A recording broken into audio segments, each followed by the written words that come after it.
ሰላም ጤና ይስጥልን። የተወደዳችሁና የተከበራችሁ የቻናላችን ተከታታዮች የግንቦት 30 2018 ዕለታዊ ወቅታዊ ማህበራዊና ኢኮኖሚያዊ ትኩስ መረጃዎችን ይዘንላችሁ ቀርበናል።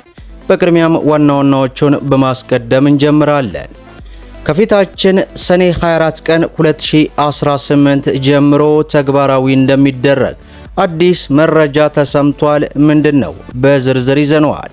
በሌላው መረጃችን ከፓስፖርት ጋር በተያያዘ አዲስ አሰራር ሊጀመር ስለመሆኑ ተሰምቷል። ይህንንም እናደርሳለን። እንዲሁም ከበርበራ ወደብ ጋር በተያያዘ እጅግ በጣም አስደሳች የሆነ ዜና ተሰምቷል። እንዲሁም ከመንግስት ሰራተኞች ጋር በተያያዘ የመምህራኖችን የሥራ ጫና የሚቀንስ አዲስ አሰራር ስለመጀመሩ እጅግ በጣም መልካም ዜና ተሰምቷል። ይህንና መሰል መረጃዎችን በዚህ ሰዓት ወደ እናንተ የምናደርስ ይሆናል።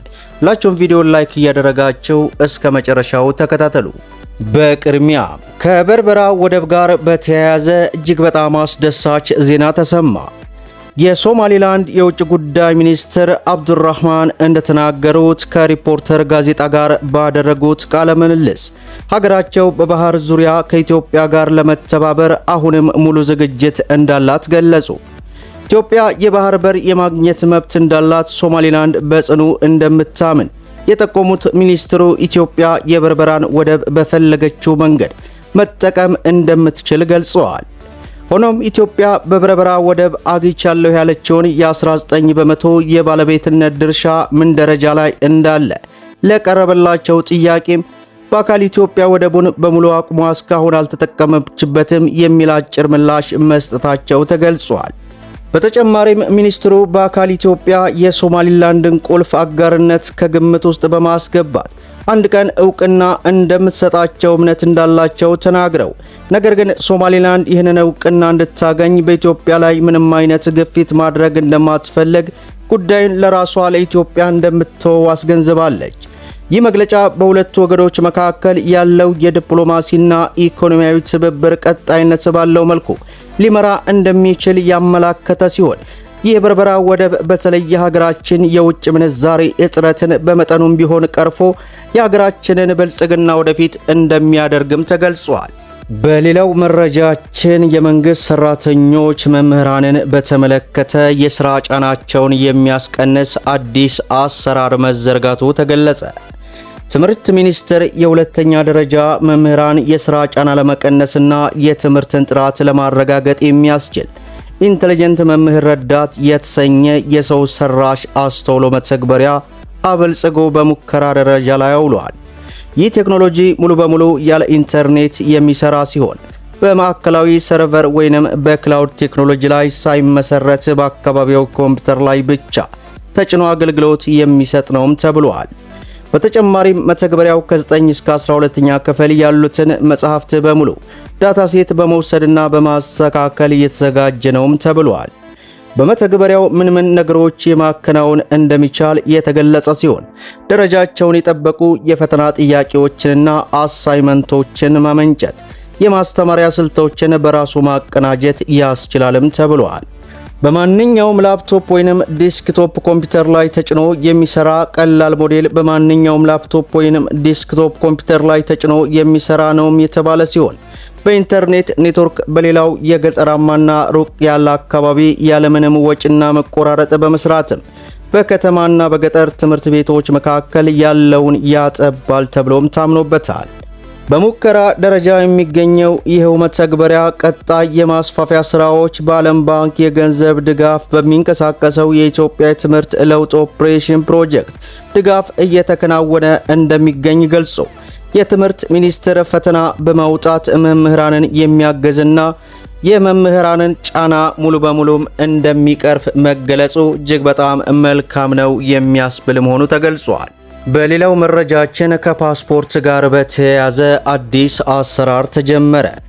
የኢሚግሬሽንና ዜግነት አገልግሎት ተገልጋዮች ለአሻራ በአካል መገኘት ሳያስፈልጋቸው የፓስፖርት አገልግሎትን በኦንላይን ብቻ ማግኘት የሚችሉበት አዲስ አሰራር እየዘረጋ መሆኑን አስታወቀ። የተቋሙ ዋና ዳይሬክተር ወይዘሮ ሰላማዊት እንደገለጹ አዲሱ አሰራር ለመተግበር የፓስፖርት ሲስተሙ ከፋይዳ ዲጂታል መታወቂያ ጋር እንደተቀናጀ መሆኑ ተገልጿል። ይህም ዜጎች በፋይዳ ላይ ያላቸው መረጃ በቀጥታ በመጠቀም ከቤታቸው ሳይወጡ ፓስፖርታቸውን በእጃቸው እንዲያገኙ ያስችላልም ተብሏል። በተጨማሪም በኦንላይን መዝገባ ስም የሚፈጸሙ መጭበርበሮችን ለመከላከል አንድ ሰው ከአንድ ቦታ ሆኖ ከ10 በላይ ሰዎችን መመዝገብ እንዲቻል ጥብቅ የቁጥጥር ስርዓት መዘርጋቱ ከተቋሙ በኩል የተገኘው መረጃ ያመለክታል። በሌላው መረጃችን የፊታችን ሰኔ 24 ቀን 2018 ጀምሮ ተግባራዊ እንደሚደረግ ተገለጸ። የትምህርት ምዘናና ፈተናዎች አገልግሎት ከ560 ሺህ በላይ ተፈታኞች ከፊታችን ሰኔ 24 ቀን 2018 እስከ ሐምሌ 17 ቀን 2018 ድረስ የሚሰጠውን የ12ኛ ክፍል መልቀቂያ ፈተናን ለመውሰድ መመዝገባቸውን አስታውቋል። ከተመዘገቡት ውስጥ አብዛኛዎቹ ተማሪዎች ፈተናውን በበይነ መረብ የሚወስዱ የመሰረተ ልማት ውስንነት ባላቸው አካባቢዎች ፈተናው በወረቀት እንደሚሰጥ መግለጹን ቲክቫህ ኢትዮጵያ አስነብቦናል።